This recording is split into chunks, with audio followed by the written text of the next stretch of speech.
અમદાવાદ ગાદીના ચોથા આચાર્ય શ્રી વાસુદેવ પ્રસાદજી મહારાજનો જન્મ 17મી જુલાઈ 1899માં થયો હતો.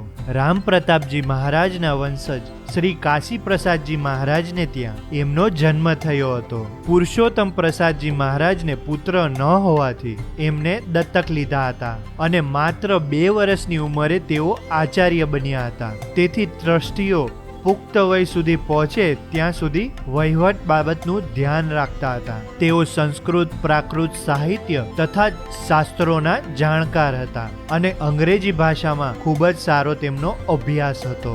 અમદાવાદ મંદિરમાં ભગવાન સ્વામિનારાયણે લખેલી શિક્ષાપત્રી શતાબ્દીની ઉજવણી કરી હતી. આચાર્ય મહારાજે વિદ્વાન સંતો, ભક્તો અને ગાયકોના વિશિષ્ટ જૂથ સાથે ઉત્તર પ્રદેશના વિવિધ નગરો અને ગામોની મુલાકાત લીધી હતી અને ઘણા લોકો હજી પણ એ સુવર્ણ દિવસોને યાદ કરે છે. અને આચાર્ય મહારાજે 36 વર્ષ સુધી આ બેઠક ઉપર સેવા આપી હતી અને ત્યારબાદ દેવેન્દ્ર પ્રસાદજી મહારાજને આ ગાદી સોંપી હતી.